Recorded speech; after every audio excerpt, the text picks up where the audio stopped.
នៅភូមិមួយឈ្មោះព្រែកថ្នោតដែលស្ថិតនៅខេត្តកណ្ដាលមានវត្តចាស់មួយត្រូវបានសាងសង់ចាប់តាំងពីសម័យអង្គរខាងក្រោយវត្តមានស្រះទឹកធំដែលមានរឿងរ៉ាវចម្លែកជាច្រើនពួកចាស់ៗនៅភូមិជឿថាស្រះនោះជាទីស្នាក់នៅរបស់កុខ្មោចតៃហោងដែលជាខ្មោចឆ្កួតខូខើសាហាវនិងគួរឲ្យខ្លាចពេលរាត្រីយប់ប្រជាពលរដ្ឋតែងតែសូរស្រែកអំហែងនិងសូរដួលទឹកដូចមាននរណាដែលកំពុងត្រូវទាញចូលក្រោមស្រះ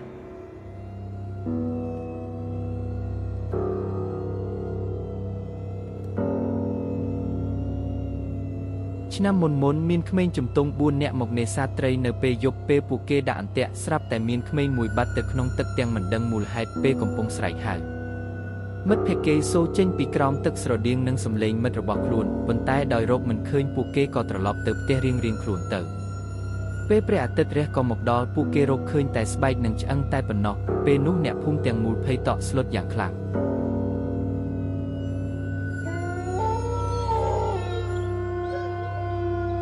បន្ទាប់មកទៀតកាលពីពេលថ្មីនេះមាននិស្សិតមកសិក្សាការស្រាវជ្រាវអំពីប្រវត្តិភូមិនេះពួកគេ7នាក់មកជាមួយកាមេរ៉ានិងឧបករណ៍ថតដើម្បីចងក្រងជាឯកសារបុរាណអ្នកចាស់ក្នុងភូមិបានហាមពួកគេកុំឲ្យចូលទៅក្បែរស្រះពេលយប់តែពួកនិស្សិតមិនជឿរឿងទាំងអស់នេះទេពេលឈានចូលទៅកណ្ដាលអធ្រាត្រសូរស្រែករន្ធត់លេចឡើងពីលើអប់ទឹកក្នុងស្រះคล้ายជាក្រហមដូចឈាមហើយសូរសំឡេងស្រែកមកពីឆ្ងាយចូលមកជាមួយខ្ញុំទឹកកកទុះឡើងកាយខ្មោចស្ត្រីសក់វែងសម្បុរសអែមពោះបែកបង្ហាញវៀនហូរទឹកឈាមនិងទឹកឡើងពណ៌ក្រហមនាងបញ្ចេញសំឡេងប្លែកហើយតាមមើលក្រុមនិស្សិតទាំងនោះមួយក្នុងចំណោមនិស្សិតរអិលជើងធ្លាក់ចូលទៅក្នុងទឹកហើយត្រូវសាច់ដៃត្រជាក់ស្រេបទាញចុះក្រោមមិត្តភក្តិព្យាយាមជួយតែក្បាលខ្មោចហោះចេញពីទឹកមកជិតមើលភ្នែកព្រើសផ្សាយក្លិនស្អុយយ៉ាងខ្លាំង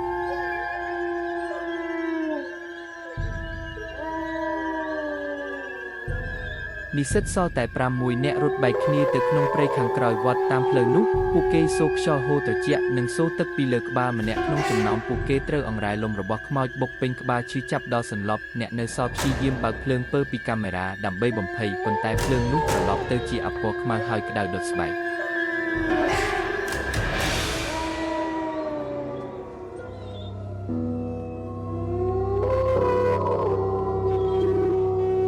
អ្នកភូមិឮសំឡេងស្រែកឲ្យជួយក៏នាំគ្នារត់មកមើលគេរកឃើញមានតែនិស្សិត2នាក់ប៉ុណ្ណោះដែលនៅរស់ពួកគេក៏មានសភាពសន្លប់និងភ័យស្លន់ស្លោ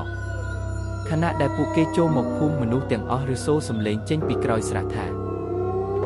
អ្នកណាមករំខានទីស្នាក់របស់យើងសុទ្ធតែត្រូវនៅជាមួយយើងមិនពេលនេះក៏ពេលក្រោយគេ